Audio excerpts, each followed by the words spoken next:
We'll guide you through how to check DMs on Instagram. If you find this useful, then consider subscribing and liking the video. Perhaps somebody said you need to check your DMs on Instagram, and so you're wondering what that means and how it can be done.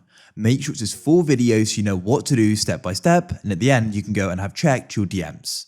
So first of all, DM stands for direct message. So on Instagram, people go and send you a message, like a personal one. It could be a group as well.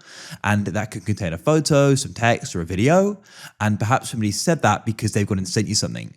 Or they may just say in general, go and check your DMs. So to go and get started with this, there are different ways you can go about it. The first way is you can just go and directly check a message with somebody. So you can go and press search at the bottom. Then you can go and press search at the top and go and type in the person you want to go and check DMs with. I could do it with GuideRealm videos, let's say. So I'll tap at the top and then you'll go and see the option for message, which you can then go and tap on just below their bio and you can click on it. And the messages will then go and open up and you can go and see them here. So I can go and check them and I could go and send one at the bottom like so and read what they've gone and sent. Alternatively, you can go and access your entire message and direct DM inbox by coming back here. And what you need to do is at the bottom of Instagram, you'll see a row of options and you'll go and see the paper plane or aeroplane looking icon. And you want to go and tap on that like so in the middle. And this will open up your inbox, aka your DM inbox, where all your messages are. You can see messages here and you can then go and scroll through them and go and see them.